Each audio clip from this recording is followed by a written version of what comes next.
అందరికీ నమస్కారం అండి. తెలంగాణ రైతాంగానికి ఒక గుడ్ న్యూస్ అయితే చెప్పబోతున్నాను ఈ వీడియో ద్వారా.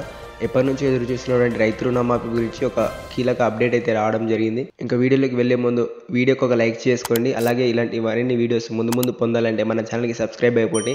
1500 మంది సబ్స్క్రైబర్లకు మన ఛానల్ ఎంతో దూరంలో లేదు. ఇంకేమాత్రం ఆలస్యం చేయకుండా వీడియోలోకి అయితే వెళ్ళిపోదాం. తెలంగాణలో అధికారంలోకి రాగానే రూపాయలు 2 లక్షల రైతు రుణమాఫీ చేస్తామని కాంగ్రెస్ ప్రకటించింది. దీంతో కాంగ్రెస్ ఎన్నికల్లో విజయం సాధించింది. దీంతో అన్నదాతల రుణాలు మాఫీ చేయడంపై రేవంత్ సర్కార్ దృష్టి పెట్టింది.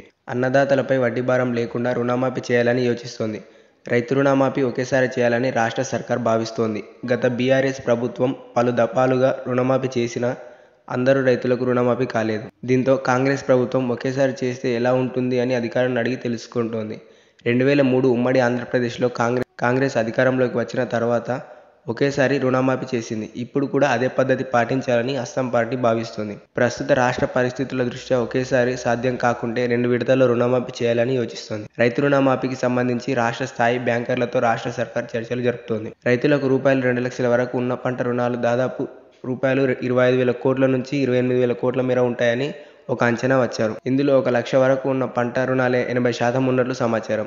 దాపాలుగా రుణమాఫీ చేస్తే రైతులపై వడ్డీ భారం పడే అవకాశం ఉందని, అందుకే ఒకేసారి లేకుంటే 2 విడతల్లో అన్నదాతల రుణాలు మాఫీ చేయాలని సర్కార్ భావిస్తుంది. గత ప్రభుత్వ హయాంలో కొందరి రైతుల రుణాలు మాఫీ చేసిన పలు విడతల్లో చేయడంతో వడ్డీ భారం పడింది. ప్రస్తుత రాష్ట్ర ఆర్థిక పరిస్థితుల దృష్ట్యా రుణమాఫీ చేయడం కష్టంగా మారింది. అందుకే ప్రభుత్వం ఒక కార్పొరేషన్ ఏర్పాటు చేసే యోచనలో ఉంది. ఉమ్మడి ఏపీలో కాంగ్రెస్ ప్రభుత్వం చేసిన మాదిరి రైతు సాధికార సంస్థల కార్పొరేషన్ ను ఏర్పాటు చేశారు. దానికి ప్రభుత్వం గ్యారెంటీ ఇచ్చిన రైతుల రుణాలను మాఫీ చేయాలని రేవంత్ రెడ్డి నిర్ణయించినట్లు తెలుస్తోంది. కార్పొరేషన్ కు ప్రభుత్వం గ్యారెంటీ ఇచ్చి ఒకేసారి 20,000 కోట్లను బ్యాంకు ద్వారా రైతుల ఖాతాలో జమ చేయాలని ప్లాన్ చేస్తున్నారు. బ్యాంకు వద్ద తీసుకున్న రుణాలకు ప్రభుత్వం ప్రతి నెల లేదా ప్రతి సంవత్సరం కొంత మొత్తం చెల్లించనుంది. ఈ వీడియో మీకు ఏమాత్రం ఇన్ఫర్మేటివ్గా అనిపించినా లైక్ చేయండి. ఇలాంటి మరిన్ని లేటెస్ట్ అప్డేట్స్ కోసం మన ఛానల్కి సబ్స్క్రైబ్ అయ్యి పక్కనే ఉన్న బెల్ ఐకాన్ను క్లిక్ చేయండి.